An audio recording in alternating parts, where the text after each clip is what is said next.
Good morning, everybody. Welcome. My name is Liz Martin. I'm the CEO of Accessible Arts. For those of you who don't know us, Accessible Arts is the peak arts and disability organisation in New South Wales. We advance the rights of and opportunities for people with disability or who are deaf to develop and sustain professional careers in the arts and have equitable access to arts and culture.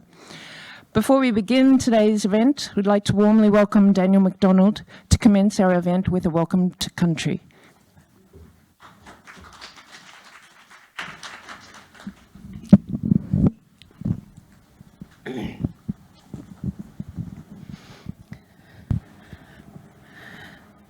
Well, hello everybody. I'm Daniel McDonald. I'm a proud deaf Aboriginal man. My pronouns are he and him. I come from a mob called the Wonnarua land in the northwestern of New South Wales, the Hunter Valley region. I'm a member of the Sydney City Council Inclusion for Disability Advisory Panel, and I'm part of the First Peoples Disability Network Sydney and a representative of the Metropolitan Local Aboriginal Land Council Sydney. Today I welcome you here to the Gadigal land, Gadigal country. The domain is the land of the Gadigal people on the Eora Nation. I welcome and pay respects to all Aboriginal elders, past and present, and respectfully acknowledge Aboriginal and Torres Strait Islander people, brothers and sisters here today.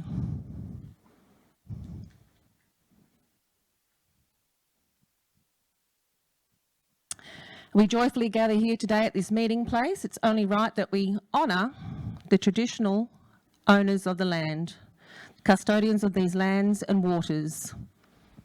Today, the 29th of June 2023, we are at the Art Gallery of New South Wales for Accessible Arts. Access ideas and insights for the future of art. We're looking forward to hearing from the panel, Thea, May Borman, Louise Zhong, Amy Claire Mills, Azay, is that right? I hopefully got the names correct. As we work out and discover what the future holds for us for accessible art.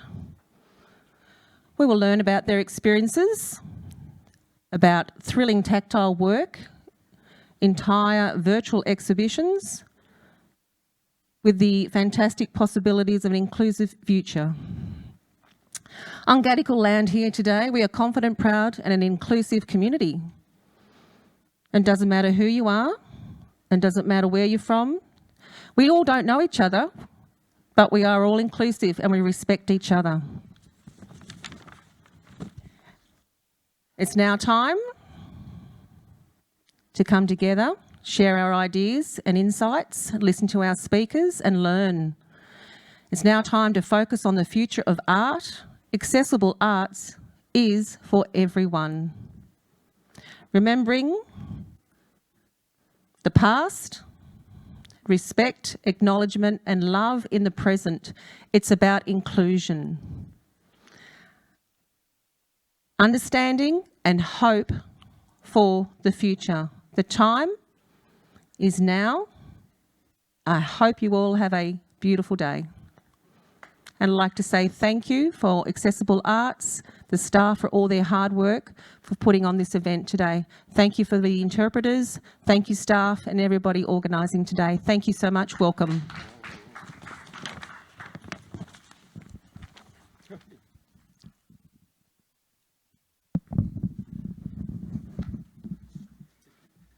Thanks so much, Daniel, for that warm welcome.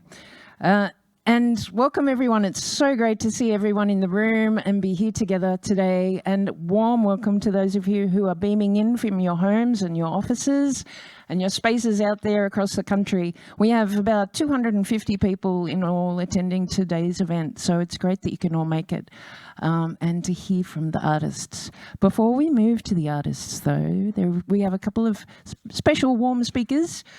Firstly, I'd like to introduce Jackie Armstrong, who's the chairperson of Accessible Arts Board, to say a few warm words of welcome. Jackie Armstrong has extensive experience in the disability, government and health sectors, including positions with New South Wales and federal MPs and at KPMG in Sydney. Jackie has also served as National Policy Advisor for Guide Dogs Australia, where she's led strategy and engagement with government and industry bodies. Please join me in welcoming Jackie Armstrong.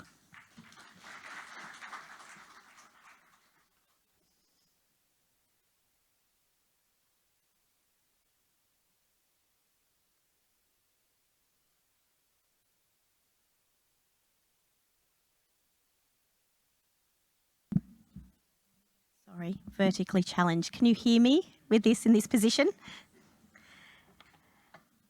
Thank you, Liz. I would also like to begin by acknowledging the Gadigal people of the Eora Nation.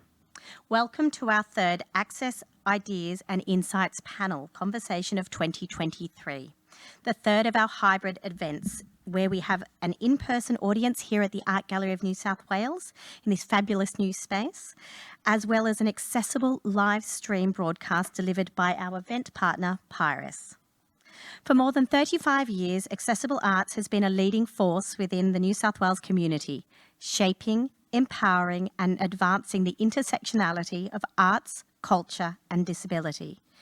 If the last few years have taught us anything, it's the importance of providing opportunities such as these that allow us to be together, be it online or in person, to connect with each other and discuss, share and consider how best we can work together to ensure an arts sector that is authentically representative, diverse and accessible for everyone. I'm thrilled to be here and to hear from our panel of experts about the future of art and what it might hold for each of us. I'd like to thank our funding partners, Create New South Wales, City of Sydney for their support of this series, our donor circle for their ongoing support, our event partner, Pyrus, and our venue partners, Art Gallery of New South Wales, Museum of Contemporary Art, Sydney Opera House and Bell Shakespeare. Thank you and welcome to this wonderful event.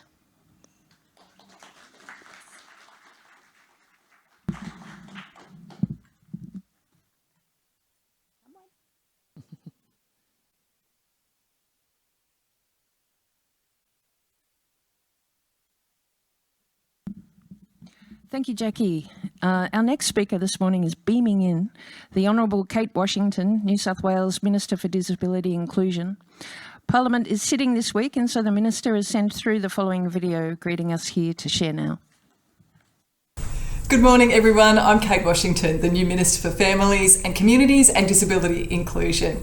Thank you so much for inviting me to join your event today and I'm really sorry I can't be with you in person as Parliament is sitting and I can't escape.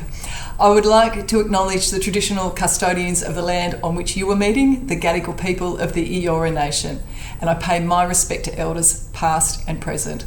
I'd also like to acknowledge Liz Martin, CEO of Accessible Arts, and her hardworking team for their work in hosting this exciting event and for championing people with disability in the arts. Can I say that this event and its purpose marries two great interests of mine, the arts and inclusion. I'm a passionate advocate and backer of the arts. The important role it plays in our lives and communities cannot be underestimated. For a long time, the arts has been perceived as a nice to have and accessible only to a few, whereas in my view, the arts feeds our minds and souls. It's important to the health and well-being of all. So with that, the importance of ensuring making art, seeing art, enjoying art, and making a living out of art is accessible to all is so important. As the new Minister for Disability Inclusion, I'm really keen to support artists and audiences with disability to not only benefit as individuals, but to enrich our society. By ensuring diverse life experiences and stories are shared in galleries, on stages and screens, all of our worlds are expanded. And people from all backgrounds with diverse disability experiences can see themselves reflected on stage and screen. It is the job of government and communities to ensure people with disability can live their lives to the fullest, accessing all spheres of life, from the sports fields to art galleries, stages to workplaces. And the Minns Labor government is committed to making New South Wales a leader in disability inclusion, taking a whole of government approach. Representation in the arts, in government, at work, in the community lies at the heart of inclusion. Our goal is to remove barriers, ensure accessibility and inclusion become the norm, not a nice to have. With that, I thank you all for your support of the arts, inclusion, enriching our lives and making our community stronger, and I wish you all a wonderful morning. I know where I'd prefer to be. I hope that I'll be able to join you in person next time. See you. Minister. Okay, so we can move on to the panel now.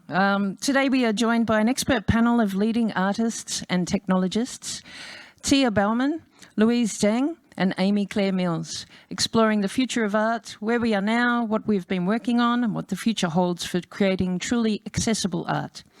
At the end of the panel, we will have some time for audience questions. For our online audience, these questions can be submitted via Slido, which is embedded to the right-hand side of your screen. For those using keyboard navigation, you will need to tab past the video controls to access this. There's a link there now, a QR code now, to follow that. Alternatively, you may submit spoken questions or questions in Auslan by messaging them to the Accessible Arts Facebook page. For our audience in the room, you may request a microphone to ask questions. We have some roving microphones, or by using Slido on your phone by navigating to slido.com and entering the code ARTS. That's AARTS. Please know that we have a wonderful full audience today, 250 people, so it may not be possible to get to every question, but we'll do our best.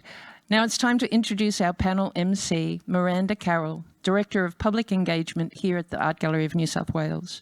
Miranda is responsible for audience engagement and development across all divisions within public engagement, including learning and participation, public programs, education, families, access and community, visitor experience, web, digital content and experience, marketing and communications, creative studio design and publishing. It's wonderful to have you with us this morning, Miranda. Thank you very much. Oh, thank you, Liz. Morning, everybody. I hope this mic is working now. Yes, it is. And thank you, Liz, once again. Welcome to today's panel conversation, The Future of Art. And I'd like to join me in welcoming Tia Bauman. She's a creative executive artist, technologist and producer. She joined 4A Centre for Contemporary Asian Art as Artistic Director and Chief Executive Officer in February 2023. From 2019 to 2022, she was Senior Manager of International Engagement at the Australia Council for the Arts, where she co-designed and led the launch of the International Engagement Strategy and provided oversight of strategic investments in Europe, North America, and the Asia Pacific. Tia was CEO and founder of world-first hologram brands Metaverse Makeovers, where she led the commercialization of augmented reality innovation with Metaverse Nails. Today, we are also joined by Louise Zhang. Louise is a multidisciplinary artist whose practice spans painting, sculpture, and installation. Louise explores the dynamics of aesthetics, contrasting the attractive and repulsive in order to navigate the senses of fear, anxiety, and a sense of otherness reflecting her identity. Her work is inspired by horror cinema, Chinese mythology, and botany, adopting and placing symbols and motifs in compositions of harmonic dissonance. And finally, I would like to welcome Amy Claire Mills. Sorry. Amy is an emerging disabled artist and curator. Her art practice explores identity and self-preservation through immersive installations and performance by which she becomes both the artist and subject. Her practice critiques and examines the politics surrounding disability experience. Amy is also the new Arts Development Manager at Accessible Arts. So let's begin the conversation by inviting each of the panelists to introduce themselves and share a little bit about their creative practice with us. So Tia, let's start with you. Mm-hmm. You describe yourself as a creative executive, artist, technologist, and producer. Can you tell us a little bit more about your art practice and what specifically a technologist is? Sure. Okay, so I guess I have a bit of a hacker mentality when it comes to using technology. I am an artist, but also a technologist, and I guess you could describe a technologist as someone who can engineer and build things with tech. But I like to think of a technologist as someone who can make technology do what it hasn't originally been designed to do. So one of the projects that I was involved in developing over many years was called Metaverse Nails. And essentially they're these holographic nails that you can wear. And when you scan them with my game apps, my 3D apps, then customizable holograms fly out of your fingers that you can share to social media in real time. So what I describe this as a technologist is that I worked in the space of fem tech. So it was really designing technologies for non-binary and femme women of colour. So it was really looking at technology designed by femmes for femmes. And I guess my approach around that was really as a counter voice and a counter narrative to a lot of technology that is designed by white male tech bros, which is how I would describe myself as a technologist. I'm a femtech technologist, and I use technology to do things that it hasn't originally been designed to do. That's my, I guess, definition of it. That's fabulous, thank you. Louise, you're a multidisciplinary artist with a practice that spans painting, sculpture, textiles and installation and digital art. Can you tell us about how you balance multiple art forms and mediums in your creative process? Thanks, Louise. Sometimes I wonder if I actually do balance it, but what I do try to do is try. So there are many ways of trying to, I guess, say what you want to say through different mediums, and I find sometimes some mediums work better in doing that than others. So for example, with the sculptural works I make, I tend to think of how someone could feel when they look at something that's quite textured or visceral or tactile, and I want to elicit more of a bodily response to that. But then there are times where I'm trying to talk about a more specific narrative, something close to home, and I feel like a painting will do that better. So it kind of depends on what I'm trying to say and how I like to say it. But ultimately, as of the last few years, it's really more about what I can do that my body is capable of handling. So there's a lot more explorations of working more digitally to be able to convey what I want to convey, as opposed to the labor on my hands and my body in, say, painting. So yeah, many different factors. That's amazing, Louise, thank you. Amy, over to you. Your art practice recently has shifted to include sensory spaces and tactile experiences, as well as curating accessible exhibitions. Let's delve into what brought about this change and where you see this going in the future. So I had a very big shift during the pandemic with my art practice. So after I left art school, I did a lot of performance work, and then the pandemic happened and that kind of all crashed. And I always loved textile work because I love the tactile nature. I love touching art. I love being kind of fully immersed in art. And I felt that that was kind of a natural progression from performance art, really, because I was creating sets and I was creating costumes. So I was always using tactile elements in my work. And it kind of came also from, for me as a disabled woman, one of the safest spaces for me is my bedroom. And that's actually where I spend a lot of my time, in my bed, in hospital beds. So the idea of art also being comfy drew me in, like being cuddly, being soft. And I talk about a lot of big topics in my art. I talk about ableism a lot, and so I wanted to create a space that was soft for people to kind of come into and feel supported, that they could have the difficult conversations within. Because they are kind of introspective conversations, and even within the disability community you might have like internalized ableism, and I wanted a safe environment to explore those ideas. So sensory rooms and sensory spaces and tactile work kind of naturally progressed out of where I kind of started with art at art school. Yeah, is that answering the question? I kind of blanked out what the question was. But yeah, and then curating came kind of after. The lovely Granville Centre Art Gallery, shout out, invited me to be a curator, and that gave me a whole new platform to think about representation in the arts and how little disabled artists or curators or arts workers are actually represented across the arts sector. So that kind of gave me a whole new platform and insight into kind of this missing blank space that we seem to have in the arts. We seem to be like, oh, accessibility, yay, check. But we don't really think about, do disabled people feel safe going into those spaces? Do they see themselves in those spaces? Do they trust those institutions?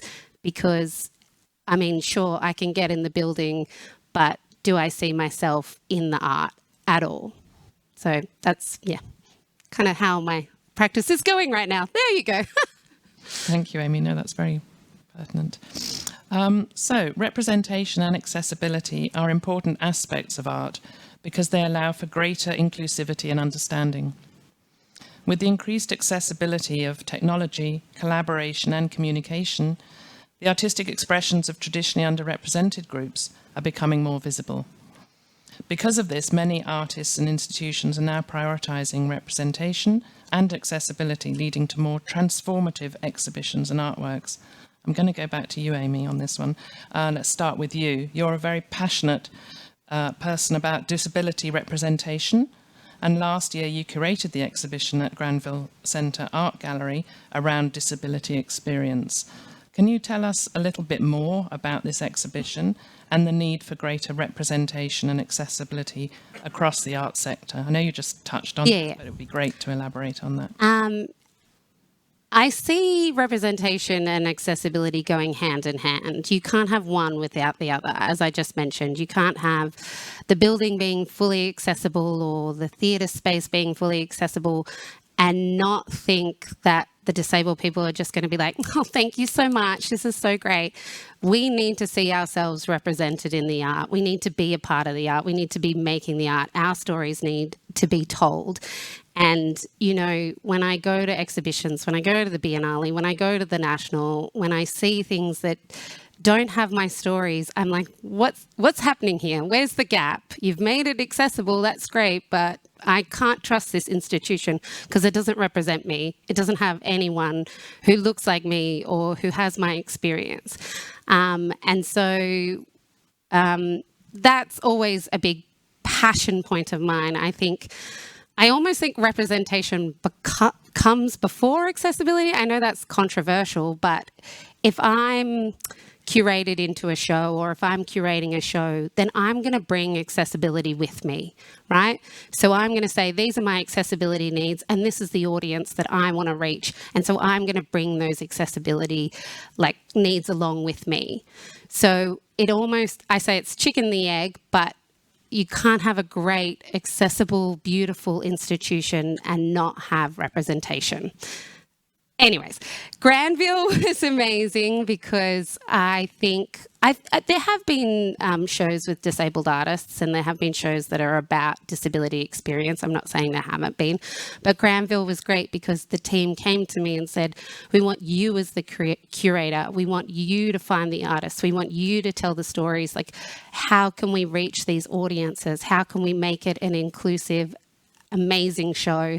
And one of the big things for me about that show was I curated a friend of mine, Bailey Lobb, into the show, and she makes accessible installations. So she makes these giant inflatable sculptures that are mobility friendly. So you can go in there in your mobility scooter, or you can go in there in your wheelchair. And that was just, she found that that was just something that was like kind of blanked when we were thinking about, installations. And the Granville team, I love them, sorry, I keep like shouting out, but they were so good because I came to them and I was like, I want audio descriptions, I want the exhibition to be online, I want Auslan tours, I want tactile tours, and they were like, yeah, let's do it, which is awesome. And like, that's how it should be. You shouldn't have to fight institutions to say you want to reach these audiences. I mean, something that is so ingrained in accessible arts is that like the disabled community, we really trust the arts. We really love the arts. We go to all the shows and we go to the museum. Actually, I don't know the statistic, Liz, but I think it's actually disabled audiences actually go above non-disabled audiences to art institutions because this is a safe space for us. But how can we make it that next level? Sorry, that was rambling. Not at all, not at all. Yeah, let's... Thank you, Amy. So speaking of accessibility within institutions, 4A Gallery is doing very interesting things in the digital space. Tia, can you tell us a bit more about 4A Digital, how it's supporting artists to explore new virtual realms, and how does this intersect with making exhibitions more accessible? Sure. I guess, so we have a series of platforms at 4A, the first one being 4A Digital, and it really stemmed out of a pivot to the online space during COVID. So everyone was doing it. Our gallery got, I guess, closed down during COVID, so no one could go into the physical institution and the art centre. So we pivoted very, very quickly to the online space and commissioned a range of Asian Australian artists to create digital works of various descriptions. So there was an augmented reality filter, there was immersive works, there was like net art works. So it was quite a broad range of digital works that we were commissioning. But we also have another new platform which we're launching, which is called 4AI.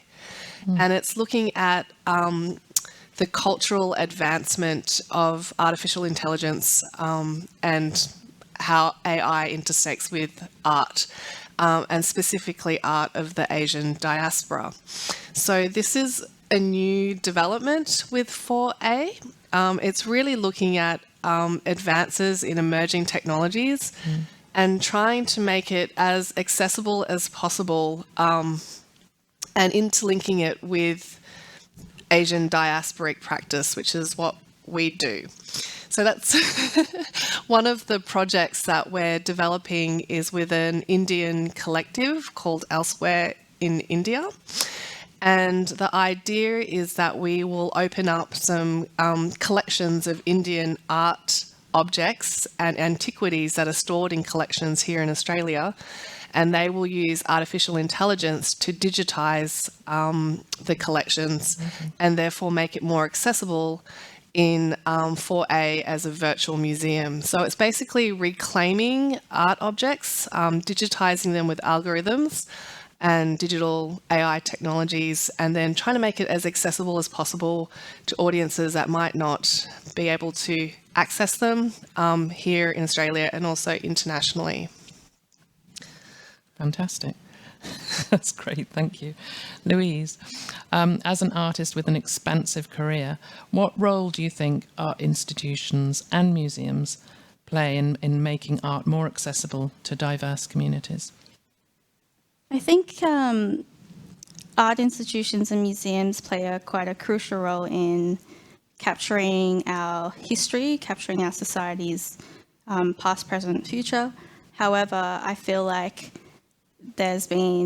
what's been presented to us when we go to these kind of institutions is still quite intimidating.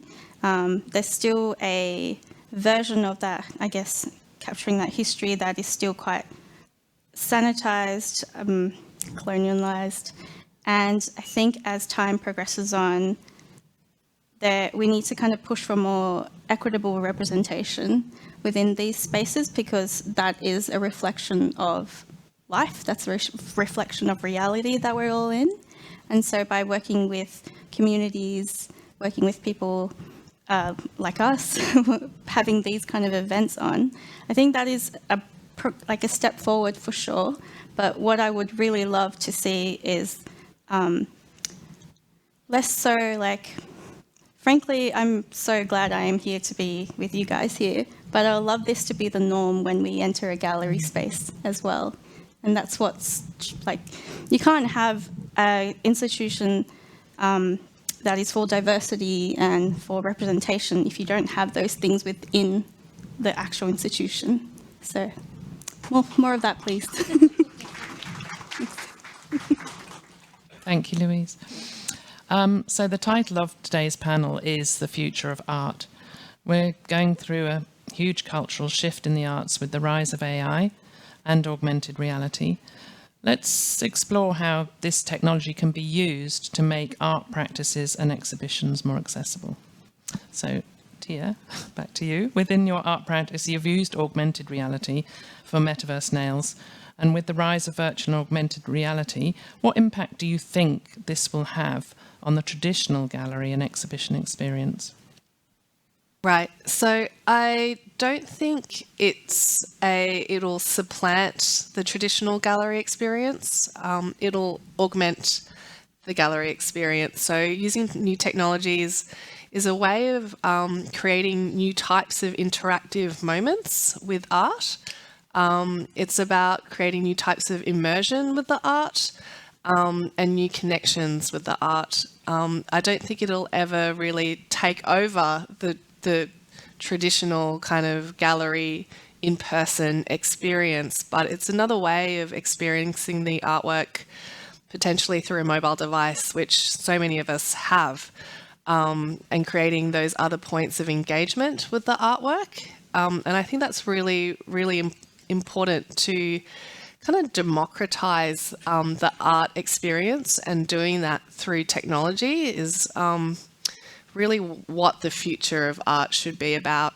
Creating those access points online, but also within the physical gallery space. And you can look at new technologies to do that, whether augmenting it with augmented reality and offering new types of content to accompany that artwork, whether it flies out of the artwork, whether it's, different types of conversations that can be experienced through AR, sonically or visually.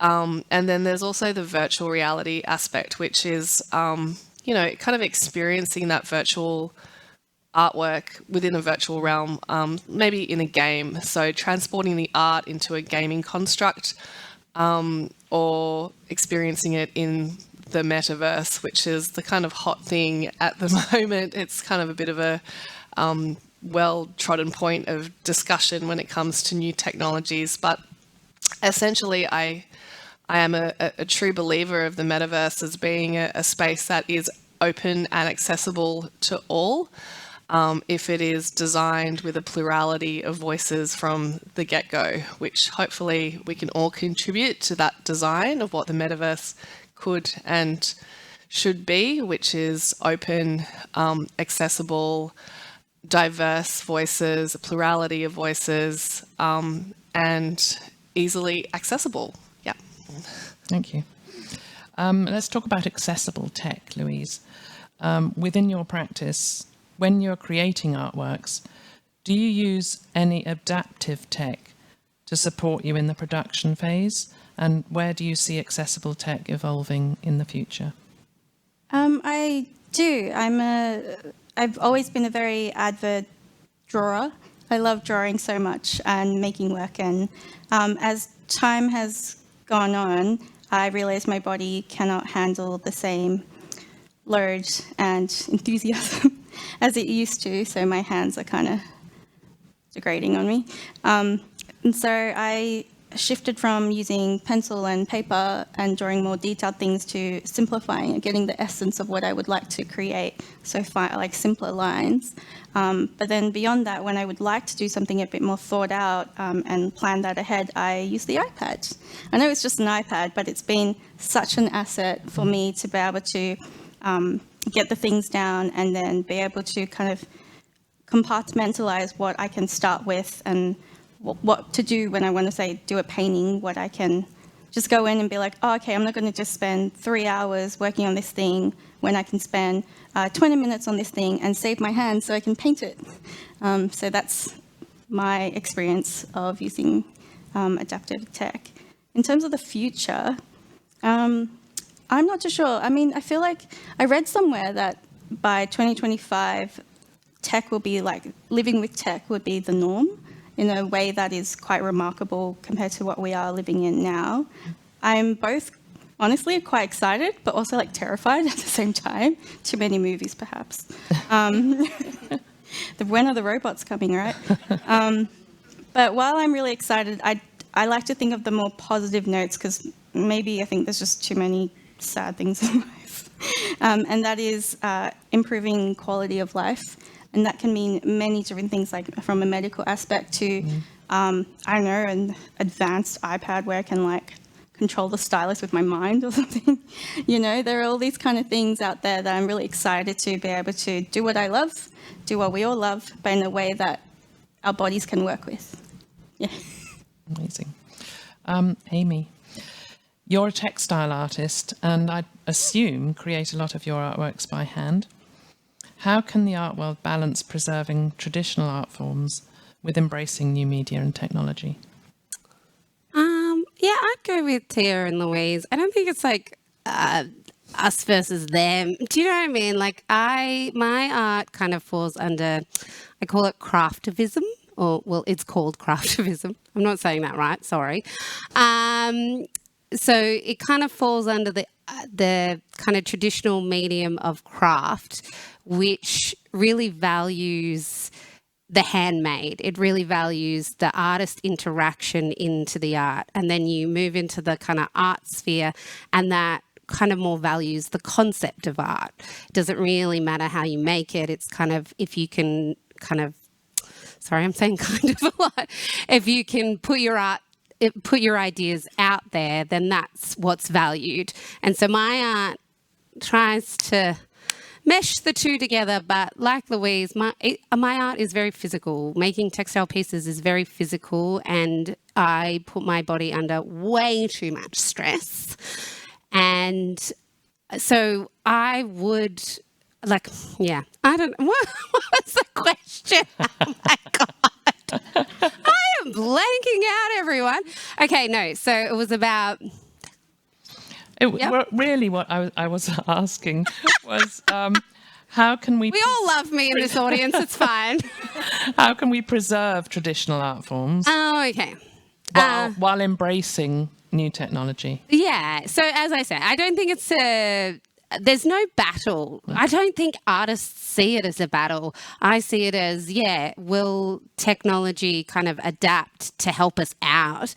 And that still values the handmade, but I don't think the handmade will ever disappear completely, because if you look at something like crochet, right? Crochet, you can never recreate that with a machine. It can only be created by hand. So all the crochet things you see out there, they're actually knit. They're not crochet.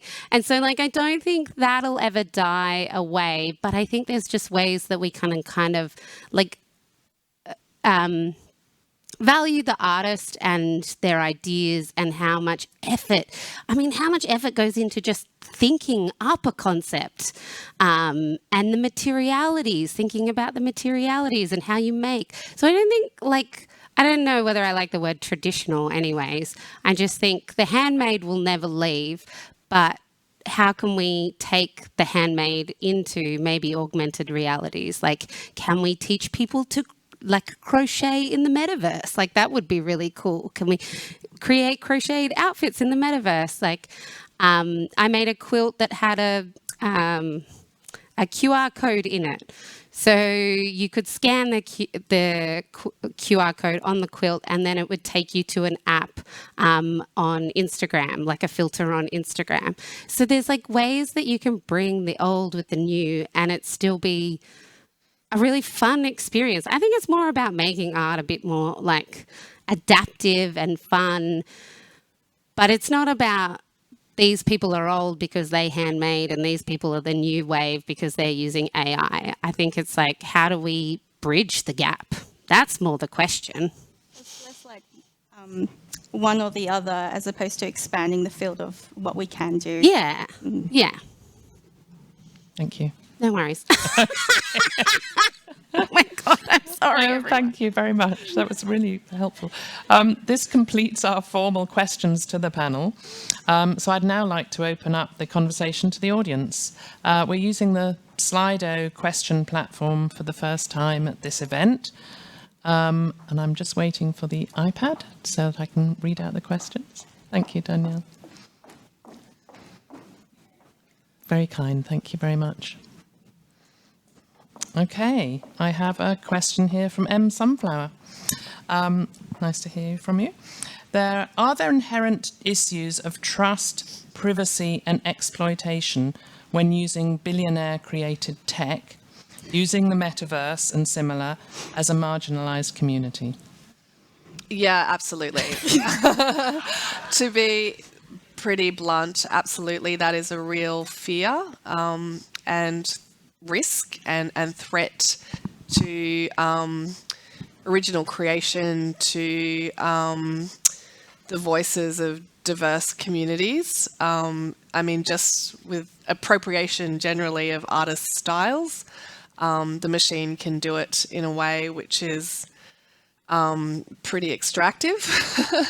I think there is a real issue around big tech kind of exploiting artists' work and creators' work. And I think that's definitely a conversation that more people need to be having. It's a really, really great question, and it's a really real concern. And I think just having a multiplicity of voices at the table whilst this new technology is being built and being engineered is really, really essential. It's very topical and it is a real threat. Yeah. Anyone else want to comment? I think you answered that perfectly. Okay. The next question is, VR has been used as an excuse not to build access into IRL. Is a VR, i.e. a VR tour waterfall track instead of a ramp and touching the water. Is this a risk in the art space? I'll answer that. Yes. It's not when you're designing an exhibition, you have to make it accessible, but the online platform doesn't mean that you take away accessibility from the physical space. They need both to happen. You need the ramp in the virtual world, because if we create avatars, if I'm a disabled woman going into the virtual space, I'm not going to suddenly make myself non-disabled. I'm identity first. This is who I am. And so if I was a wheelchair user, I might want to use a wheelchair in the virtual space as well. We shouldn't think that the virtual space will erase everything. And we shouldn't just say, I've got so many examples of spaces throughout life at university where they would say, okay, well, the lift's broken, but we've got this buzzer downstairs. And so if you can't use the lift to get to the library, just use this buzzer and this person will come down and get the books for you. Well, that means that I can't go up to the library and enjoy the library space. It's not just about the books, it's about being in the space as well. And so you can't just say, oh, this is online, great, it's perfect online, and not think that I might want to come into the physical space and experience that with my friends, my family, my colleagues. That is excluding people from the experience, and that's so unfair and uncool. Did that answer it? Sorry, I keep saying that, I'm sorry. Anybody else? I think the virtual space has been quite an asset for someone like me with mad social anxiety. I don't think you can tell, right? And so it's allowed me to kind of see things and experience things, experience to a level where other ways, like I wouldn't be able to attend something, say, if I cause brain. So I can attend it and still enjoy it and experience it through the virtual space. So it has been an asset to me.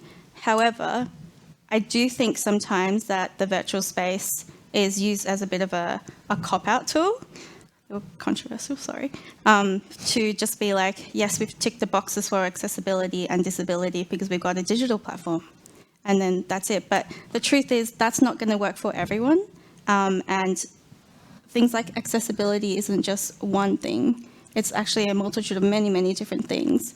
And so we have to consider all those different things. We're not just like living at home and then that's the rest of our life. We want to go out. That's why I'm here, trying to face my fears. And so, yeah, I think it's important to kind of have many different, it's important to have both. It's not just one. Yeah. Thank you. Thanks, Louise. I don't have any more questions on here. Is that right? Or do we want to have any questions from the audience? Oh, we've got a question up the back there.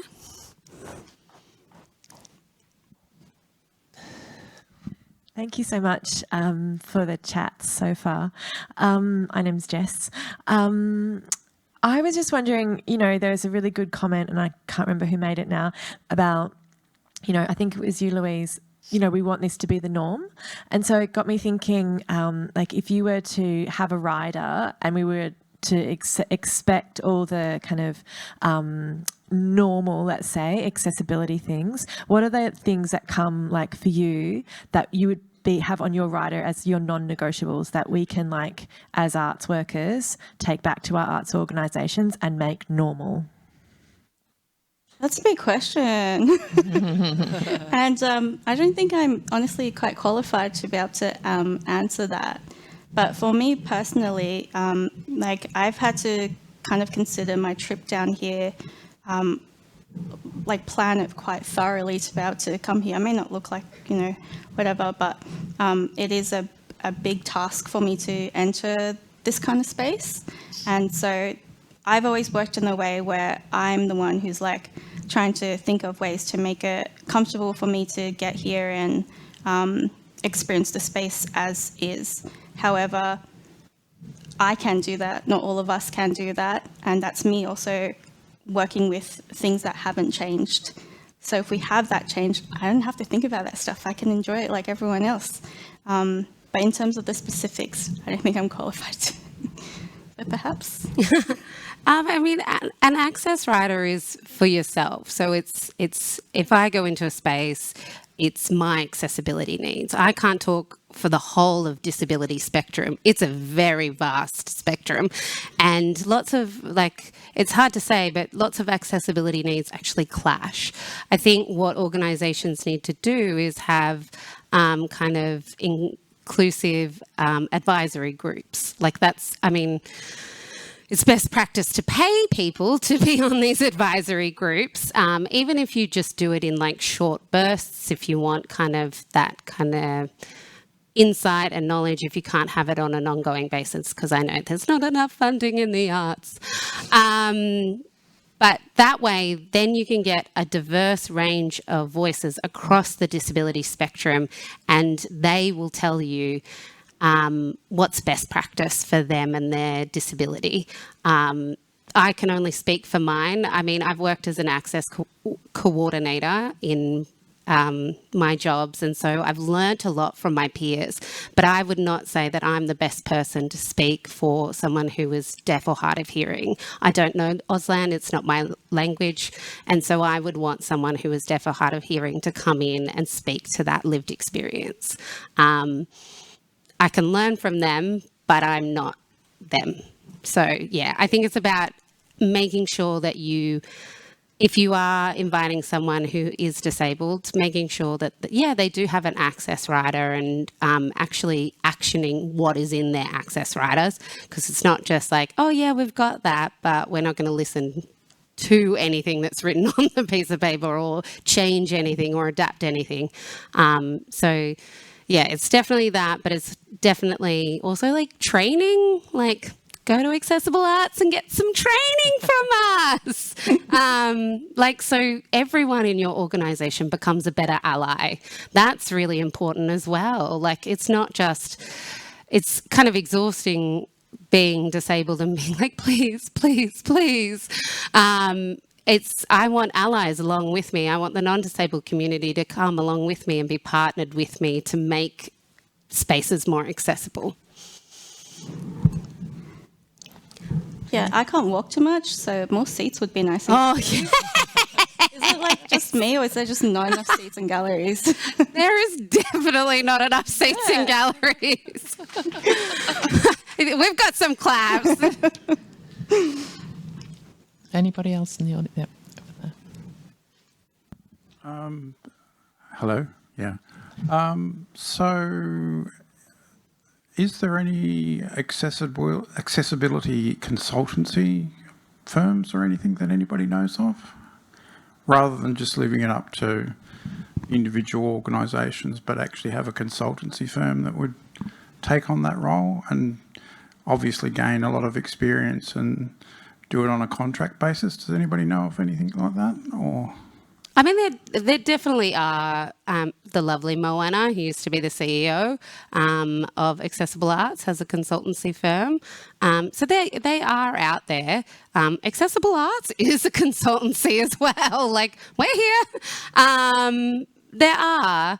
And it's good to hire them to come in and kind of do that training and stuff like that. But it's also just about giving artists a form of income and a platform to feel like they're going along as part of the journey. So back when the new building was being kind of designed and stuff, I was on an access and inclusion panel about best practice for the new building, about how to make it accessible for the Art Gallery of New South Wales. So, and that was all made up of artists as well. So that was really great. So it can be done.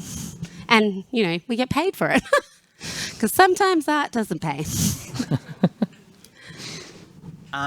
Thank you guys so much for this fantastic conversation. My name's Kyle. I'm actually a queer disabled film producer. And I wanted to ask you guys, within networking and spaces like that and using emerging technologies, as artists, as creators, we're not creating stuff in a silo. We're always networking. I wanted to ask you guys how you're using emerging technologies, AI, the metaverse, and things like that to be able to help support and help find ways of connecting people to artists or connecting people to producers or connect people to the industry who might be new, who might not know where to turn to and things like that.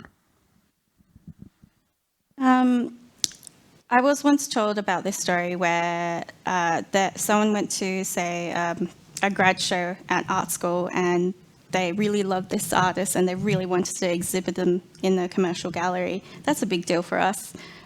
However, they couldn't find any information about this person aside from there. And so one of the things I learned was to always just keep, it's quite simple, keep things updated online, because people can't always make it to, say, your exhibition, but they can access the documentation of that. And so I often kind of think that as important as the experience of an exhibition is, and having an exhibition in the space, the documentation is what lasts, and thus the documentation is what reaches people. And so for me, putting my stuff online, keeping it updated, but also social media has really allowed me to go beyond my comfort zones and being able to achieve more than I could possibly think I could have achieved by now. The only downside of social media, though, is what was those like big tech billionaire people? Yeah, I think they're ruining it for us. But for me, that's what's really helped me in that aspect. Yeah, I mean, I was going to say the power of the DM is really potent, actually. You can create some pretty wild connections and collaborations just by reaching out to artists that you might not know in person, but just putting it out there on Instagram and just saying, hey, I'd love to collaborate, can really create some new opportunities for you as a filmmaker working in that space? I mean, I've curated exhibitions just purely through the power of like a DM, and have worked with some amazing international artists with like quite significant profiles. So I think just kind of losing the fear of putting it out there is the kind of first step. And then you can really have some amazing conversations just on Instagram. Yeah. Yeah, social media is very powerful. I would say with the disabled community, we're online a lot. We're online a lot because we can't always get to the physical space. So there's great connections that can be made and great advocacy that's actually happening online, which I think is such a powerful tool that we maybe didn't have before. It's like the collective voice is out there now, you can't like hide away. You can't say I've never heard it because we're out there. So yeah, social media is pretty powerful. It's got its downfall as well. It's kind of crappy. Am I allowed to say that? We can't have it all. Yeah, but I think it's quite a powerful tool. And yeah, I think I would say the DM is really good as well. It kind of takes away that kind of formalness, which sometimes I think can, I don't know, hinder you a little bit because you think, the spelling's got to be great, the grammar's got to be great, I've got to say the right thing in an email. But sometimes like the cheeky DM, it works. It really does work. Okay. Any other questions from the audience? Oh, I think there's something on. There is something on here, I know, but I think... Good morning. I thoroughly enjoyed listening to you this morning.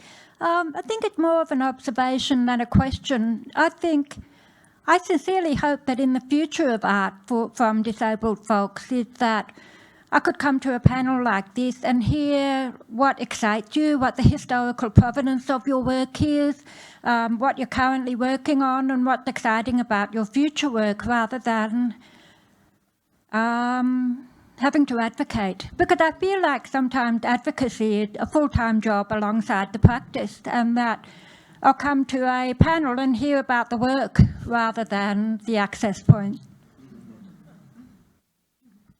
Yeah. I completely agree.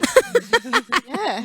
I honestly felt quite, initially it took me a while to agree to be part of the panel because I just didn't feel like I fitted into the crowd, to be honest, and which is completely silly, I know. But I kind of got wrapped up in my head about how I'm going to talk about these things, and things like advocacy and stuff like that played a big role in kind of like how I would present myself. But in the end, I realized I can only speak for what I know and of my experiences.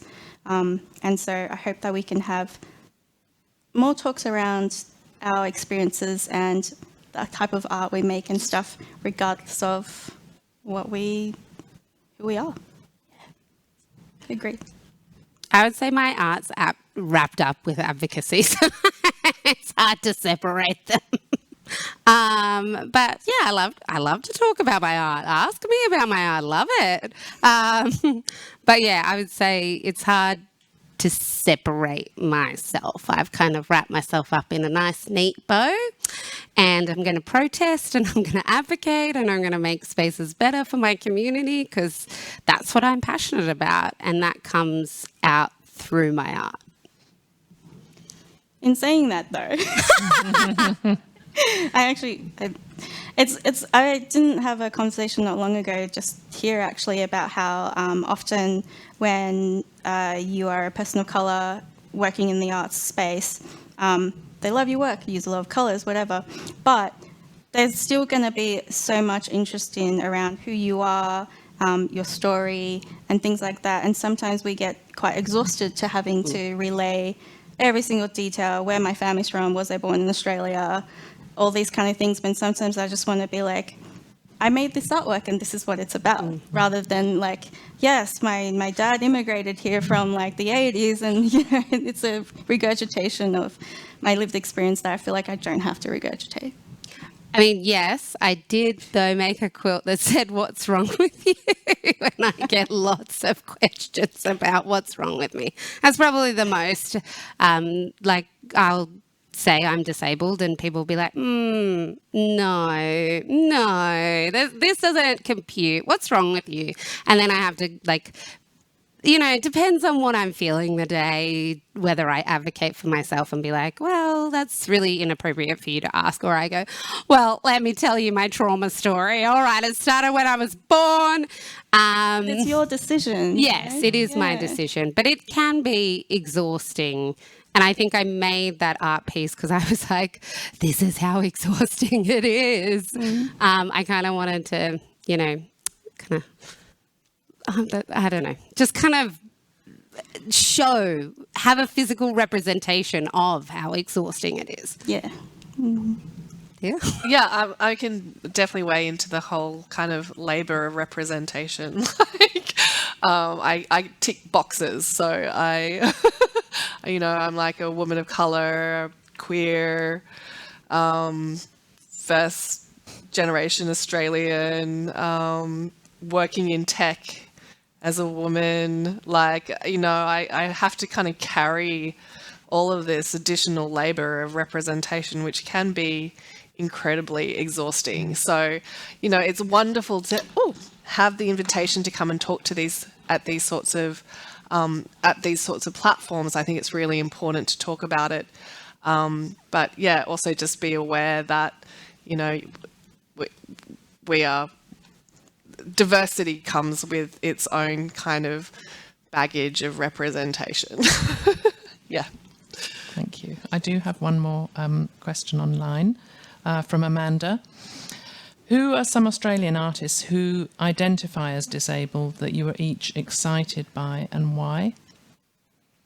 I don't know who wants to take that one first.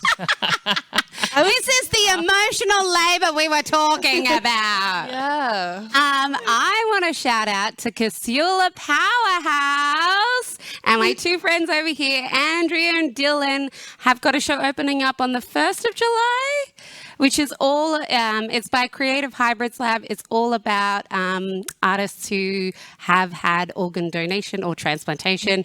And yeah, it's amazing. And everyone in the collective is a transplanted artist. I don't know what we call, what do you say? Transplant artist? Yeah, sure. Great. They're going with that. But you should definitely go check that out. What's it called? Paradoxes of Paradise, and it's at Casula Art Centre for a month.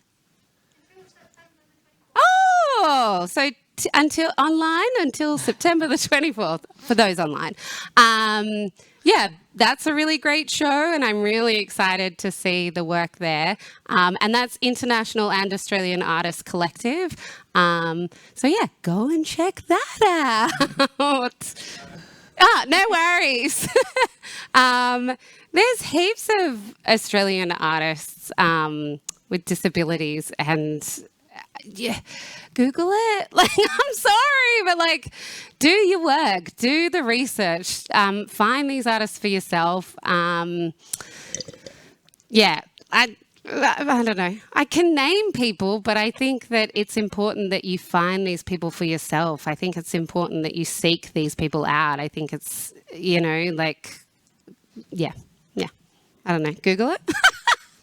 I was really stoked to be able to see that Amy was on this panel, because when we were invited, we didn't know who was going to be on the panel. Yeah. And I was really stoked to have Amy, because I'm like, it's not like we're BFFs, but we could be. We could be. We're going to be. But I've seen Amy around. We went to the same art school, and love her work, of course. But as someone who is still kind of like a bit unsure about being a part of the community, Amy kind of helps me. Amy kind of doesn't like give a shit, to be honest. And that's like exactly what I need as well. And a lot of us need, especially if we feel as though we don't quite belong. And so her advocacy does help. Disability representation is very difficult because there's people who were born with disabilities like myself, and you've had to advocate for yourself since birth. And then there's people who become disabled later in life, and that's a new journey from them. And I can't speak to that experience at all. And coming into the disabled space and not knowing your place and having questioned yourself, and there's like a lot of internalized ableism. Am I supposed to be here? Is this a safe space? Will I get judged if I say that I'm part of the community? I would say it's a loving, beautiful, inclusive community, and we want you all, especially you, Louise.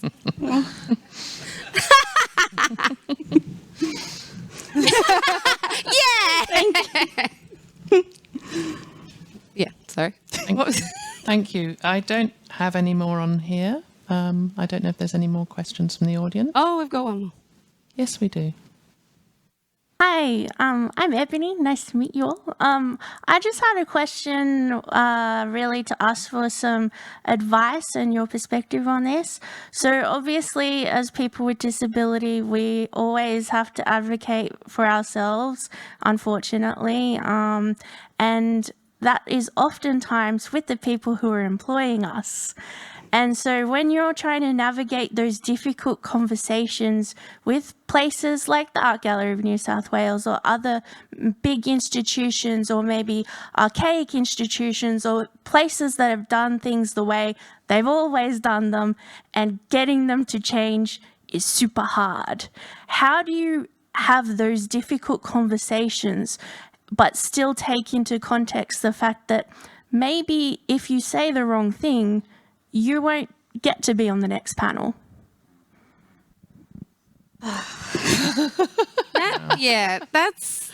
It's very difficult experience, and I think that we can speak from disability experience, but any minority group would feel kind of the same. If you say the wrong thing, if you're angry, if you're too loud, if you upset someone, you're never going to be asked back into that space. I would say that yes, that is hard, but don't censor yourself. What you're saying is important, and your anger or fear or frustration is very important. I would just say that it won't be the only panel, or it won't be the only institution that asks you. You know, your voice is important. As artists, all our voices are important, and we speak to the cultural and historical landscape that's happening in Australia and beyond. And yeah, I would say that maybe it might suck, but walk away from that institution. If they're not ready to open up and be adaptive and have that conversation, then they're not ready to have your shining light there. I would say walk away. I can talk to this as an employer, actually. So I'm the artistic director and CEO for a Centre for Contemporary Asian Art, and we have I think a core team of about 8. And I think it's really important in a leadership position is to support vulnerability and to encourage those sorts of conversations. I think that it's very, very real. No one is kind of superhuman in an organisation and kind of can do all the things and be all the things. But I think just being embracing of being vulnerable and having those sorts of conversations is really, really important, and kind of leading that those sorts of conversations as well. So yeah, I think that's my kind of standpoint on that. Yeah. I do have one more question here. It's again from M Sunflower. How do you include PTSD and triggers in your access rider without alienating or adversely affecting the galleries you're working with?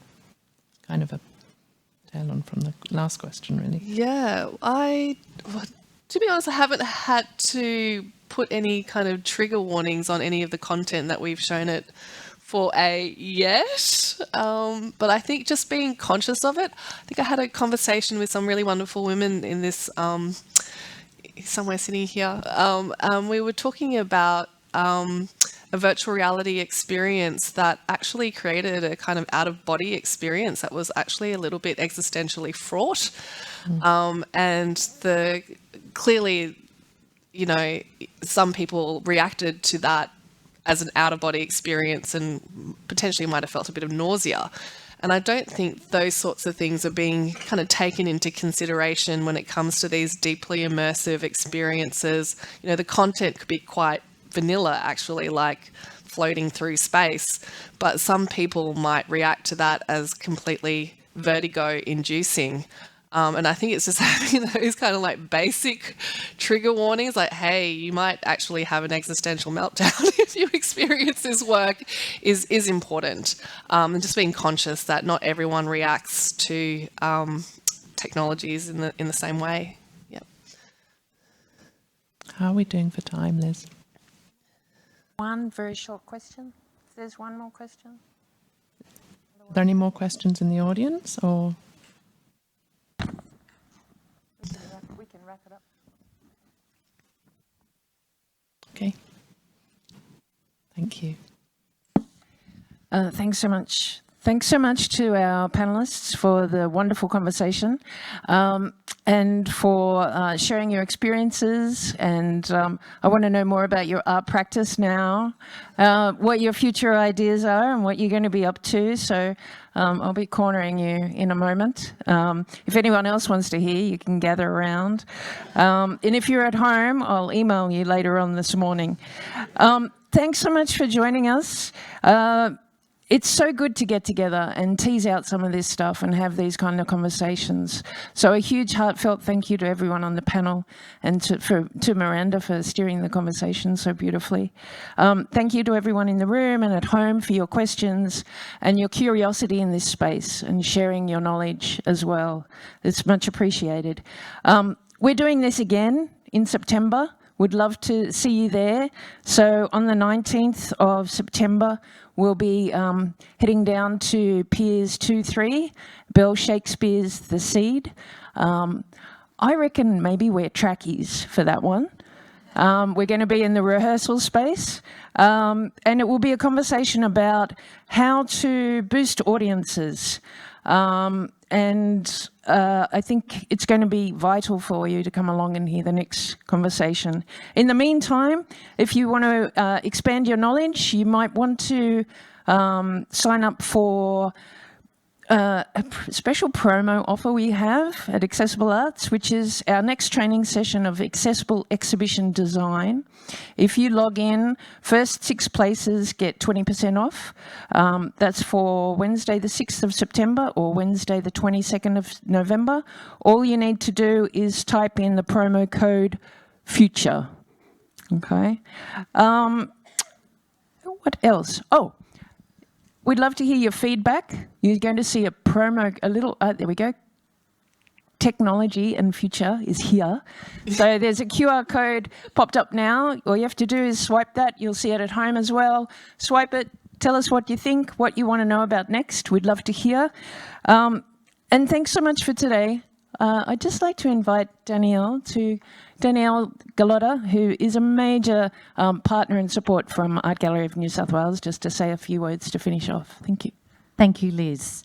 So on behalf of the Art Gallery of New South Wales, I want to thank everyone for joining us today, either in person or online.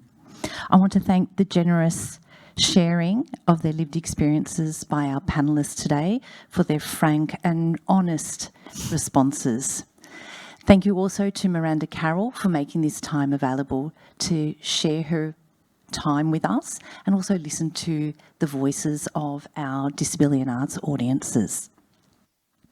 Today, I also want to thank and acknowledge the contribution this morning of Jackie Armstrong for her words this morning, the Accessible Arts Chairperson, as well as the very generous welcome by Daniel MacDonald. Thank you. I also want to thank and acknowledge our Auslan interpreters for today. So we've had Isabella Haig, Alyssa Haig, and we also had Belinda Dagger. This series of Access, Ideas and Insights has only been made possible because of our project partners. So today I want to acknowledge the support of Create New South Wales, the City of Sydney, Pyrus, and of course to my colleagues here at the Art Gallery of New South Wales. So our AV team, our VX team, our catering team as well. I also want to acknowledge the support today of Marissa Pazisnik Ross and Jessica Chu, who were both graduates from an Accessible Arts program internship, as well as being Accessible Arts advisors. For the people in the gallery today, I really encourage you to take the opportunity to explore our expanded campus and take up all the experiences that this new building has to offer. So from me, I'd like to again thank you and welcome you back again. Thank you all.